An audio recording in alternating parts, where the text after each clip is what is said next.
The stars looked different from the observation deck of the Earth vessel Horizon. Captain Alan Shepard stood with his hands clasped behind his back, watching the distant lights. After 20 years in space, he still found the view calming. Today, he needed that calm more than ever. "Captain, the NIGMA ship is approaching," said Commander Eric Johnson from his station. The tactical officer's voice was steady, but Alan could hear the tension underneath. "On screen," Alan ordered. The main display lit up with the image of the alien vessel. It was massive, at least 5 times the size of the Horizon, with a design unlike anything humans had created. The ship had a dark purple hull that seemed to absorb light rather than reflect it, with sharp angular sections that reminded Alan of a predatory insect. Dr. Laura Miller joined Alan at the viewport. As the ship's chief xenobiologist, she had spent weeks studying what little information the Galactic Coalition had shared about the NIGMA Empire. "Impressive, isn't it?" she said quietly. "A civilization that's conquered thousands of worlds over 15,000 years. Alan nodded. "And now they want permission to cross through our solar system." "Sir?" called Olivia Chen from the communication station. "The NIGMA ambassador is requesting to speak with you." Alan straightened his uniform. "Put them through." The crew. Screen changed to show a humanoid figure with grayish-purple skin. Its eyes were large and completely black, set in a narrow face with no visible nose. When it spoke, the thin line of its mouth barely moved. "Greetings, Captain Shepard of Earth," the NIGMA ambassador said. Its voice had been translated but still sounded artificial and cold. "I am Ambassador Zelkar of the glorious NIGMA Empire. I trust you have considered our request for passage." Alan kept his expression neutral. "Ambassador, thank you for your patience. I'm here to deliver the official response from Earth's united government." The ambassador's head tilted slightly. "Of course, we await your permission to proceed." "Ambassador Zelkar, after careful consideration, Earth must respectfully decline your request for passage through our solar system." There was a moment of silence. The ambassador's black eyes seemed to grow wider. "Perhaps I misunderstood your response, Captain. No minor species has ever denied the Empire safe passage." Alan stood taller. "Our decision is final, Ambassador. The Coalition has advised us of your Empire's history. While we acknowledge your technological superiority, we cannot allow such a large military force to pass through our home system. Ambassador's face remained mostly expressionless, but Alan noticed a subtle change, something like anger or surprise. "This is most unusual," said Zelkar. "The detour around your system will cost us valuable time and resources." "We understand, but our security takes priority. We've transmitted the coordinates of several safe passage routes that bypass our system entirely." The ambassador stared at Alan for several uncomfortable seconds before responding. "Very well. We will consider these alternatives." The transmission ended abruptly. Laura looked at Alan with concern. "That went about as well as expected," she said. Alan shook his head. "They're not used to being told no." Commander Johnson approached from his station. "Captain, we're detecting unusual energy readings from the NIGMA vessel." "What kind of readings?" "They're powering up something, but it doesn't match the signature of their propulsion system. It could be weapons." Alan turned to his crew. "Yellow alert. Maintain position but be ready to move quickly." For 30 tense minutes, the Horizon waited as the NIGMA vessel hummed with unknown energy. Finally, the massive ship slowly turned, away from Earth's direction. "They're leaving, Captain," Johnson reported. "Heading out of the system." "Maintain yellow alert until they're beyond sensor range," Alan ordered. "And send a message to Earth Defense Command. They need to know what happened here." As the alien ship disappeared into the darkness, Laura stood beside Alan at the viewport again. "Do you think they'll respect our decision?" she asked. "I hope so," Alan replied. "But something tells me this isn't over." 3 days later, the Horizon docked at Earth's orbital station. Admiral Susan Wright was waiting when Alan and his senior officers disembarked. "Good work out there, Captain," she said as they walked toward the command center. "You handled a difficult situation well." "Thank you, Admiral, but I'm concerned about their reaction. They seemed offended." Admiral Wright nodded. The coalition representatives warned us this might happen. The NIGMA aren't used to smaller species standing up to them. They entered a secure briefing room where several military and government officials waited. A large display showed the solar system with defensive positions marked throughout. "Ladies and gentlemen," said Admiral Wright, "Captain Shepard has confirmed what our coalition allies warned us about. The NIGMA Empire requested passage through our system, and as instructed, we refused." A gray-haired man in a business suit spoke up. "Was that wise? From what we know, they could easily overpower our defenses. Secretary Baker, if we had allowed them passage, we would have shown weakness," Admiral Wright replied. The coalition was clear. The NIGMA respect strength and exploit any sign of submission. Laura Miller cleared her throat. "If I may, Admiral, in my research on the NIGMA, I've found they consider themselves genetically superior to all other life forms. Their entire empire is built on the belief that they have the right to use other species however they wish." The briefing continued for hours as they discussed Earth's options. By the end, a defense plan was taking shape, though everyone knew Earth's military was far behind NIGMA technology. As the meeting ended, Alan received an urgent message from the horizon. A coalition ship had just arrived with emergency information. Back at the docking bay, a coalition representative, a tall, insect-like being from a species called the Zentari, waited anxiously. "Captain Shepard," the alien said in translated English, "I bring grave news. Our long-range scouts have detected NIGMA activity. They've summoned a fleet from the nearby systems. We believe they're planning to force passage through your system. Or worse." Alan's stomach tightened. "How much time do we have?" 2 months, perhaps less. They're gathering a significant force. That night, as Earth's leaders made emergency preparations, a NIGMA command ship drifted in dark space beyond Pluto. Inside, Ambassador Zelkar stood before a holographic display of Earth. "The humans refuse to acknowledge our superiority," Zelkar reported to a shadowy figure on a communication screen. "They are young and arrogant. Then they will learn as thousands of species before them have learned," the figure replied. "Prepare the invasion fleet. Earth will submit or be crushed." Zelkar bowed. "What of the coalition's warnings?" "The coalition is weak. They cannot protect Earth, and humans cannot protect themselves. Soon their genetic material will strengthen the Empire, and they will be forgotten, like all who stand against us." As the communication ended, Zelkar looked again at the blue planet in the display. Such a small world to show such defiance. Soon it would learn the cost of denying the NIGMA Empire. 2 months passed quickly as Earth prepared for the coming storm. Admiral Susan Wright hadn't slept more than 4 hours a night since the warning came. Now she stood in Earth Defense Command's main control room, surrounded by screens showing the planetary defense grid. "Status report," she ordered, her voice calm despite the situation. A young officer named Jack Rivera looked up from his console. "All orbital platforms are at full power, Admiral. Lunar Base reports all systems ready." Susan nodded. Lieutenant Rivera was one of their best pilots, recently reassigned to help coordinate the experimental fighter squadron. His knowledge of the new technology made him invaluable here. "And the early warning system?"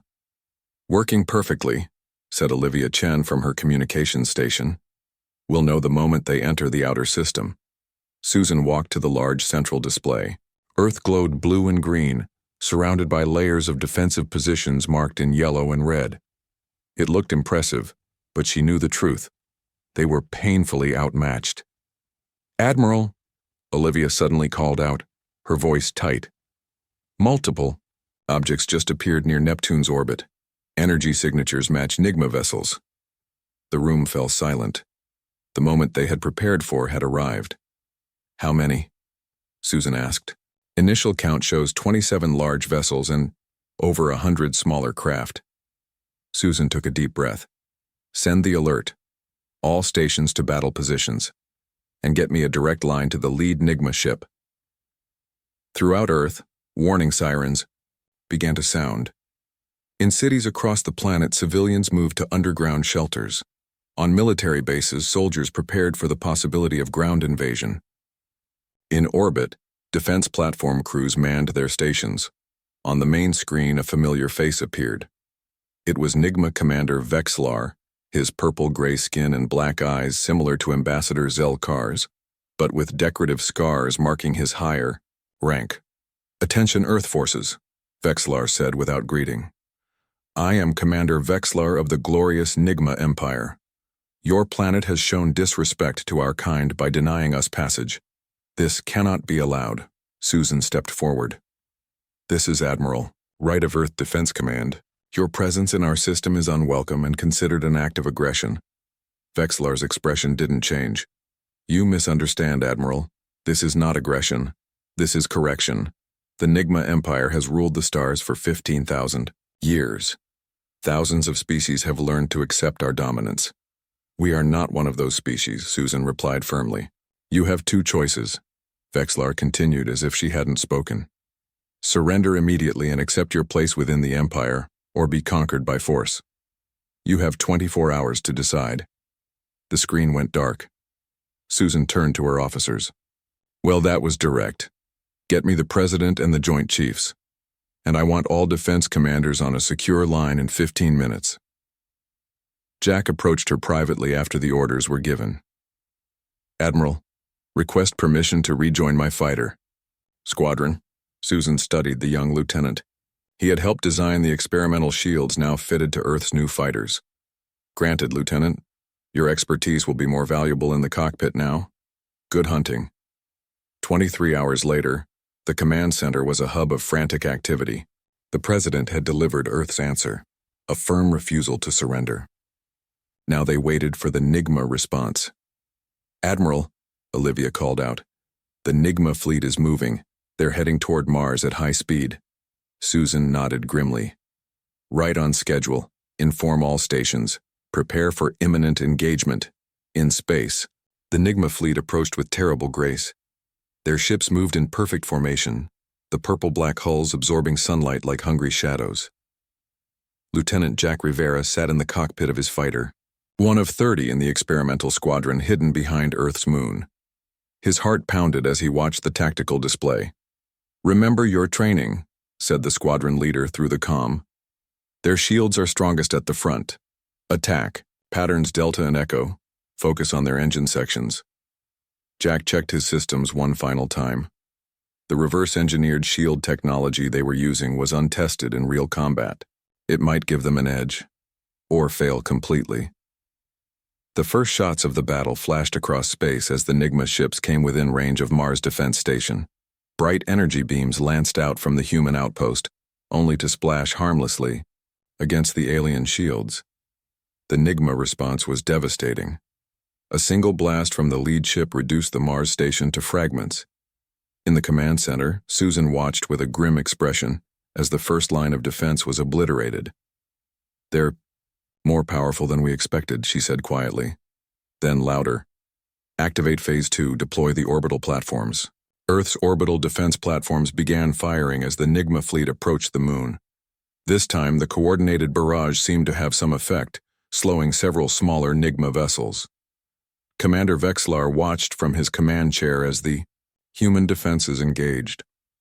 "These creatures are persistent," he noted to his second-in-command, "but ultimately futile. Destroy their platforms." The NIGMA fleet split into attack groups, targeting Earth's defenses with precision. One by one, the platforms began to explode. From his hiding place behind the moon, Jack watched the destruction with growing dread. "Eagle Squadron, prepare to launch," came the order. "Attack pattern Delta." 30 fighters shot forward from the lunar surface, racing toward the NIGMA fleet's exposed flank. Jack led his wing of 5 ships, targeting a NIGMA vessel that had separated from the main group. "Remember," he told his pilots, "rapid bursts at the engine section. Don't stay in one place." The human fighters swarmed around the larger alien vessels like angry bees. To everyone's surprise, their experimental shields held against the NIGMA weapons, at least for a few hits. Jack dove his fighter underneath a NIGMA cruiser, firing continuously at what appeared to be power conduits. His weapon seemed to be having little effect until he noticed a pattern in the enemy shield's energy field. "All fighters," he called excitedly. "Their shields fluctuate on a 3-second cycle. Time your shots to hit during the low point of the cycle. The fighters adjusted their attack and suddenly they were causing damage. 2 NIGMA vessels began trailing debris as their engines faltered. In the command center, Susan noticed the change immediately. "What's happening out there?" Lieutenant Rivera discovered a weakness in their shielding, an officer reported. "They're having an impact." But the small victory was short-lived. The NIGMA adapted quickly, changing their shield frequencies. 3 human fighters exploded in quick succession. "Fall back to secondary positions," Jack ordered, his voice tight as he watched friends die. Commander Vexlar had taken personal notice of the troublesome human fighters. "Target the squadron with primary weapons," he ordered. "Eliminate them." The NIGMA command ship turned its massive forward array toward the fighter group. As energy built in the weapon, warning alarms screamed in Jack's cockpit. "Evasive maneuvers," he shouted. "They're targeting all of us." The NIGMA weapon fired, creating a spreading wave of destructive energy. Most fighters weren't fast enough to escape. Jack watched in horror as 20 of his comrades vanished in balls of fire. But even as his squadron died, Jack saw something crucial, a power fluctuation in the NIGMA command ship after the massive weapon discharge. "Admiral," he called, transmitting his fighter's sensor data. "Their main weapons cause a temporary power drain. There's a 10-second window where their shields drop to minimum levels." In the command center, Susan quickly analyzed the data. "This is it. All remaining orbital weapons target these coordinates on my mark now." Every remaining human weapon fired at once at the vulnerable command ship. For a moment, nothing seemed to happen. Then explosions blossomed along the NIGMA vessel's hull. Commander Vexlar felt his ship shudder as systems began to fail. "Impossible," he muttered, watching as warning lights flooded his control panel. With his dying breath, he activated the emergency transmitter. "They are more dangerous than we anticipated," he reported to the distant NIGMA High Command. "Send the annihilators."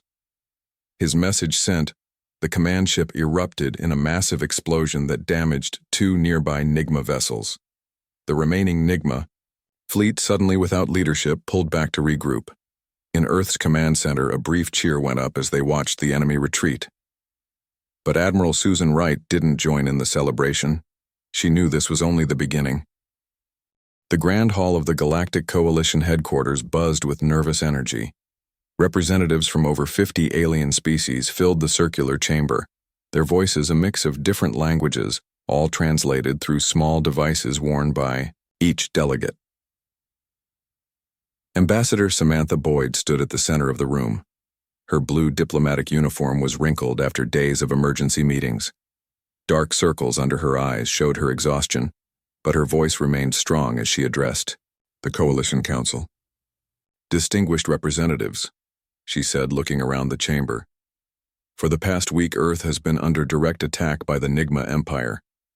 We have lost over 30% of our orbital defenses and thousands of brave defenders." The head counselor, a tall being with pale blue skin named Zorkel, raised a 6-fingered hand. "Ambassador Boyd, we understand your situation is dire. But what exactly are you asking of the Coalition?" Samantha took a deep breath. "Earth requests direct military assistance. We need ships, weapons, and troops to help us fight off the NIGMA invasion." A wave of murmurs spread through the hall.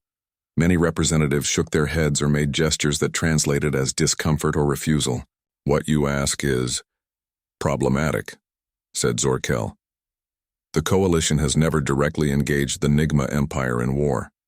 Our treaty with them is fragile, but it has prevented wider conflict for centuries. A treaty that allows them to conquer non-coalition worlds freely," Samantha pointed out. "Earth only recently joined the Coalition. Are you saying you won't defend your newest member?" An ancient alien in the back of the room slowly stood up. All conversation stopped as Elder Zyrtak moved forward.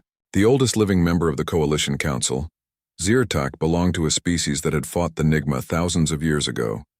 His gray, wrinkled skin and 4 eyes marked him as one of the last surviving Quarians. "I will speak with the human ambassador privately," Zyrtak said in a raspy voice. The council will debate this matter and reach a decision by tomorrow. Back on Earth, the situation grew worse by the hour. General William Carter stood on a hill overlooking what had once been a peaceful valley in the American Midwest. Now it was a battlefield. 3 days earlier, the NIGMA had landed ground forces here and in 12 other locations around the planet. "Status report," he demanded, watching through binoculars as human soldiers fought against purple-armored NIGMA. "Troops were holding them back for now, sir," replied his aide. "The new plasma rifles Dr. Ross developed are making a difference, but we're taking heavy losses." General Carter nodded grimly. In his 30 years of military service, he had never seen anything like the NIGMA warriors. They moved with incredible speed and seemed almost impossible to kill with conventional weapons. "Order the 5th Division to flank their position from the east," he said. "And get me Dr. Ross on the comm. I need an update on those shield disruptors." In an underground laboratory halfway around the world, Dr. Daniel Ross worked frantically on a piece of salvaged NIGMA technology. His team had been analyzing the alien devices nonstop since the first NIGMA ship was destroyed.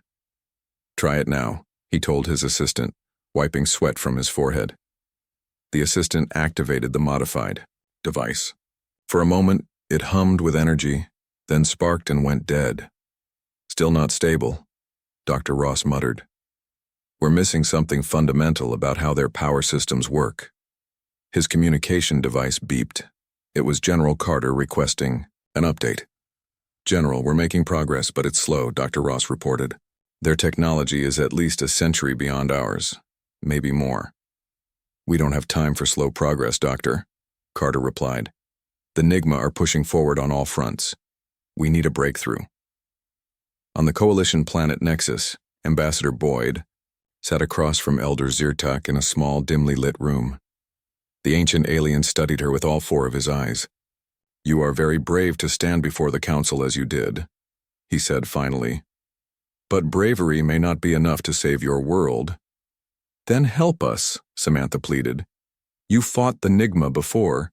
You must know something that can help us defeat them." Zyrtak sighed, a wheezing sound from his multiple breathing holes. "No species has ever defeated the NIGMA Empire. In their 15,000 years of expansion, they have conquered over 3,000 worlds. My own homeworld fell to them 4,000 years ago." Samantha's shoulders slumped.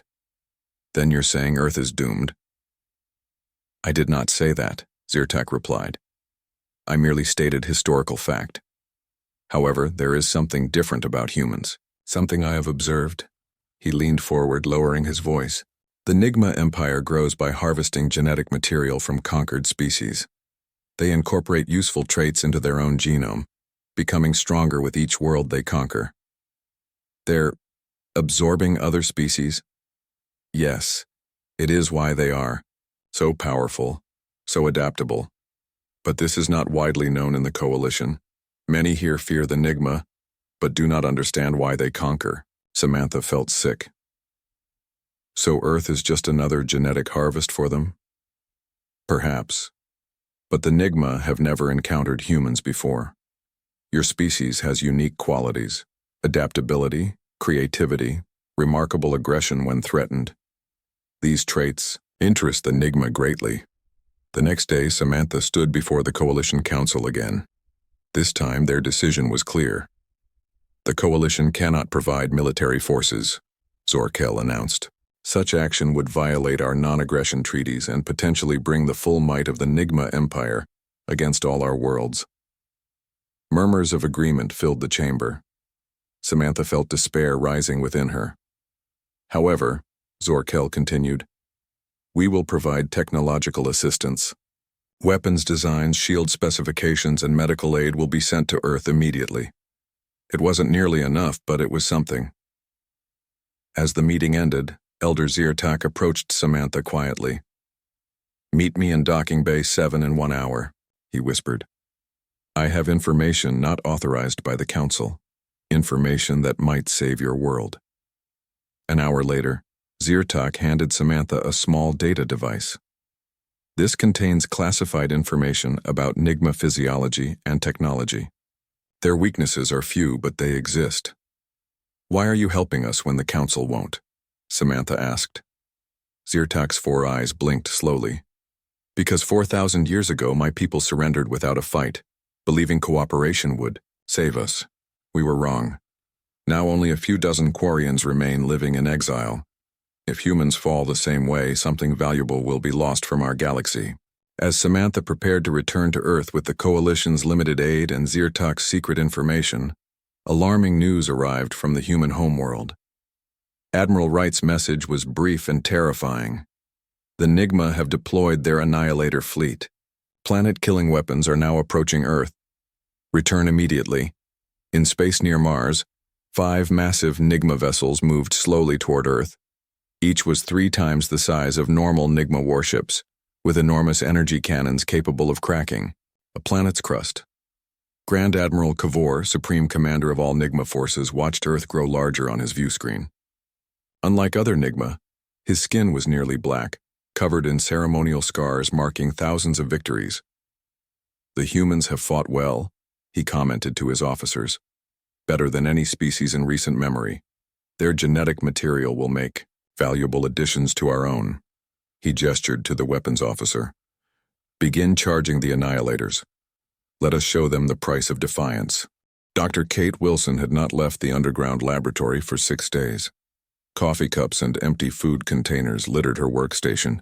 Dark circles framed her eyes as she studied the data device Ambassador Boyd had brought back from Elder Zyrtak. This is incredible, she whispered, scrolling through detailed diagrams of NIGMA technology and biology. Their entire civilization is built on genetic absorption. The lab door opened, and Admiral Wright entered, accompanied by the ambassador. Please, tell me you found something useful, Admiral Wright said without greeting. The Annihilator fleet will be in firing range within 48 hours. Kate nodded, pushing her messy brown hair from her face. I think I have. According to this data, the NIGMA have a critical weakness in their neural network. She pulled up a diagram on the large screen. Every NIGMA ship is connected through a quantum communication system. It allows them to coordinate perfectly in battle, almost like they share one mind. How does this help us? Samantha asked. The system has a unique frequency. If we can create a disruption signal at exactly the right wavelength, we could temporarily disable their entire fleet. Admiral Wright leaned closer to the screen. How long would the disruption last? Minutes at most. But it might give us the opening we need. Kate hesitated. The problem is delivery. The signal needs to be broadcast from inside their command ship to affect the entire fleet. The Admiral's face fell. A suicide mission. Yes, Kate admitted. Someone would need to get aboard the main Annihilator vessel and activate the device manually. In New York City, or what remained of it, Major Frank Garcia moved silently through the ruins of once towering skyscrapers. He led a team of 12 Special Forces soldiers, all that remained of his original 50-person unit. Status report, he whispered into his comm device. NIGMA patrols on 5th Avenue, came the reply from his scout. They're taking more humans for processing. At least 30 civilians. Frank's jaw tightened. The NIGMA had established processing centers in every major city they controlled. Humans were taken there for genetic sampling, a clinical term for a horrific procedure. We hit them in 5 minutes, he ordered. Standard rescue protocol. Team 1 draws their fire. Team 2 frees the civilians. This would be their 7th rescue operation this week. Each time they saved a few dozen people, but thousands more were being taken every day across the planet. As his team prepared, Frank checked his modified rifle. The weapon now fired rounds containing a compound developed from Dr. Ross's research. It wasn't perfect, but it could penetrate NIGMA armor at close range. 5 minutes later, the night erupted in gunfire and explosions. Frank's first team attacked the NIGMA patrol from the west, while his second team moved in from the east. In the confusion, they managed to free 28 terrified civilians. Move! Head south toward the safe zone, Frank shouted to the rescued. People as his soldiers provided cover fire. A NIGMA soldier turned its weapon toward a fleeing family. Frank fired 3 quick shots into the alien's chest. The purple-skinned warrior stumbled but didn't fall. Frank fired again, this time hitting its head. The NIGMA collapsed. "Fall back," Frank ordered as more NIGMA troops approached. Mission complete. In a basement 10 blocks from the battle, Lisa Taylor waited anxiously. When she heard the agreed-upon knock pattern, she quickly opened the reinforced door. "Get in, quick," she said as Frank's team and the rescued civilians poured into the hidden shelter. Lisa had been a high school teacher before the invasion. Now she ran the largest civilian resistance network in the eastern United States, coordinating between military units and the growing underground movement. "How many?" she asked Frank as volunteers helped the rescued people. 28, he replied. "But they're bringing in more every hour." Lisa nodded grimly. "We got a message from the western safe zones. It's the same everywhere. They're accelerating their collection efforts." "Any word from command?" "Yes. Admiral Wright is calling for all special forces to report to the Montana base immediately. Apparently they have a plan." 2 days later, Major Garcia stood in a crowded briefing room deep underground in the Montana Emergency Command Center. Around him were 30 other Special Forces officers. The best Earth had left. Admiral Wright stood at the front of the room with Dr. Wilson and her team of scientists. "The situation is critical," Wright began. "The NIGMA Annihilator fleet is now in position. Our remaining orbital defenses cannot stop them. If they fire their main weapons, large portions of Earth's surface will be rendered uninhabitable." The room was silent as she continued. "However, we have discovered a potential weakness. Dr. Wilson will explain." Kate stepped forward and quickly outlined the plan to disrupt the NIGMA neural network. When she finished, the implications were clear to everyone in the room. "We need a volunteer team to deliver this device to the main Annihilator ship, Admiral," Wright said. "There's a very small chance of survival." Frank stood up immediately. "I'll lead the mission." Within hours, a small stealth craft was prepared, using technology provided by the Coalition. It was barely large enough for 6 people, but its unique shielding might allow it to approach the NIGMA fleet undetected. Major Garcia selected 5 soldiers from among the volunteers. Each was an expert in different areas: weapons, technology, piloting, infiltration, and explosives. As they prepared to launch, Lisa Taylor visited the hangar bay. She handed Frank a small fabric patch showing the Earth with the words, "Remember us," stitched below. "The children in the safe zone made this," she said. "They wanted you to have it." Frank attached it to his uniform without a word. No one needed to say that this was likely a one-way trip. Grand Admiral Kivor watched with satisfaction as his 5 Annihilator ships moved into perfect firing position around Earth. "Begin final charging sequence," he ordered. "Full planetary bombardment in 30 minutes." The massive ships hummed with growing energy as their planet-killing weapons prepared to fire.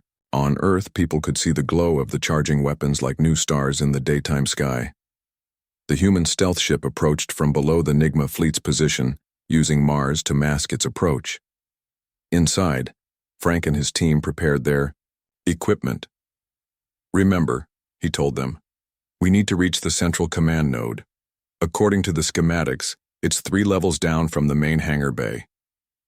The pilot, a young woman named Natalie, guided the ship carefully between NIGMA vessels. "Their sensors haven't detected us yet," she whispered as if the NIGMA might hear them. As they approached the largest Annihilator ship, an alarm suddenly blared through their craft. "They've spotted us," Natalie shouted, turning the ship into a steep dive. Energy beams from smaller NIGMA vessels sliced through space around them. The stealth ship shuddered as a glancing hit struck its rear section. "Engine damage," reported the tech specialist.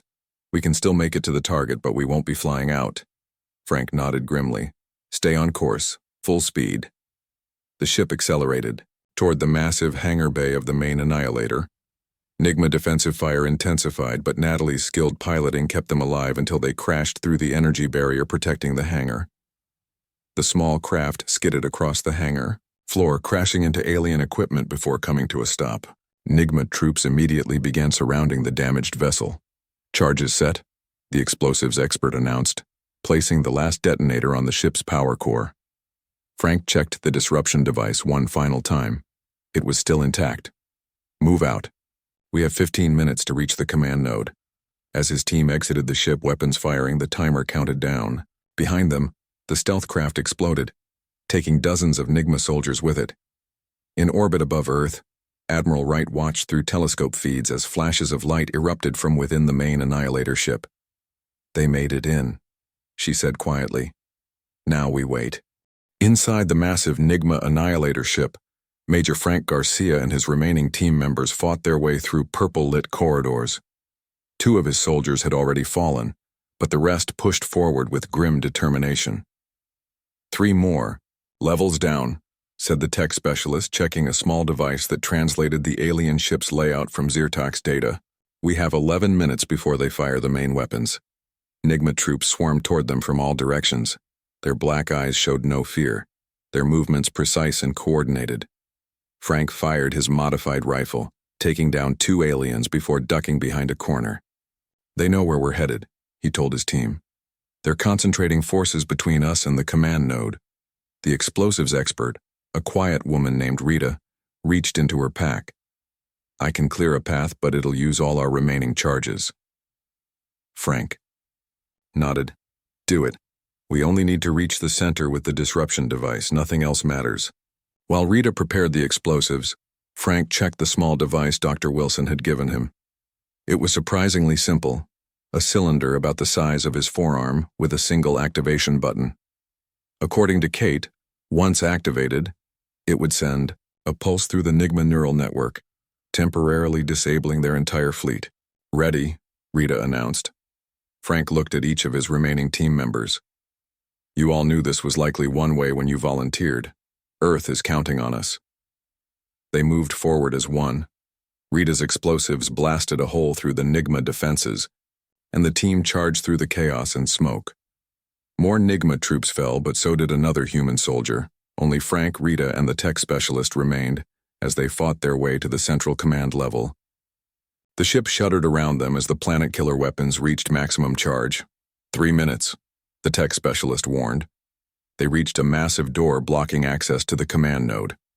The tech specialist connected a device to the alien control panel while Frank and Rita provided cover fire.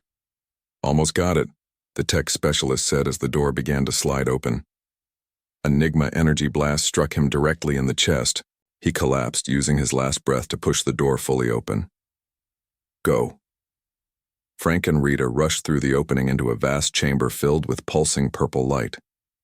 At its center was a column of swirling energy, the ship's neural network. Hub. Grand Admiral Kavor himself stood by the column, surrounded by elite guards. His black skin gleamed in the purple light as he turned to face the human intruders. "Impressive," the NIGMA leader said, his voice deep and cold. "No species has ever breached an Annihilator's command node. Your genetic material will be especially valuable to the Empire." "We didn't come to surrender," Frank replied, raising his weapon. The NIGMA guards fired. Rita pushed Frank aside, taking multiple hits that should have killed her instantly. Somehow she remained standing long enough to fire her last explosive, charge at the guards, creating momentary chaos. "Now!" she gasped before collapsing. Frank ran toward the energy column, dodging NIGMA fire. A blast hit his leg. Another grazed his shoulder, but he kept moving. Kavor himself moved to intercept, drawing a ceremonial blade. "Your resistance is futile," he said, slashing at Frank. The blade cut deep into Frank's side, but he pushed forward, slamming into the NIGMA admiral. Both tumbled to the ground near the energy column. "Maybe so," Frank gasped, blood pouring from his wounds. "But we're good at futile resistance." With his remaining strength, he activated the disruption device and thrust it into the energy column. The cylinder melted into the swirling light, becoming part of the network. Kavor's black eyes widened in alarm. "What have you done?" Frank smiled through bloody teeth as the energy column began to pulse erratically. "We told you not to cross Earth." The disruption spread instantly through the NIGMA neural network. On every ship in the fleet, systems failed, and weapons powered down. The carefully coordinated NIGMA minds suddenly found themselves cut off from each other, experiencing individual thought for the first time in generations. On Earth, Admiral Wright watched in astonishment as the glowing weapons of the Annihilator fleet suddenly dimmed. They did it, she whispered. All orbital platforms, fire everything we have left, now. Earth's remaining defenses launched a coordinated attack against the temporarily disabled NIGMA fleet. Without their neural network and shields, the mighty vessels were suddenly vulnerable. The main Annihilator ship, where Major Garcia had sacrificed himself, was the first to explode in a massive ball of purple fire. The chain reaction spread to nearby vessels as their power cores overloaded. Across Earth, humans watched as explosions lit up the sky like new stars being born. The NIGMA fleet, once so organized and unstoppable, fell into disarray. Some ships crashed into each other, others turned to flee, and many simply drifted powerless in space. 1 year later, President Carolyn Martinez stood at a podium before the rebuilt United Nations headquarters in New York. Behind her stood representatives from the Galactic Coalition, including Elder Zyrtak. Today we remember those who gave their lives to save our world, she said to the assembled crowd. Major Frank Garcia and his team, whose sacrifice disabled the NIGMA fleet. The millions of civilians and soldiers who fought and died during the invasion. Their courage will never be forgotten. She gestured to a stone monument beside the podium. It was simple, but powerful. The earth with the words, "We stand," carved below it. But today is not only about remembering. It is about looking forward. The NIGMA Empire has fractured after their defeat at Earth.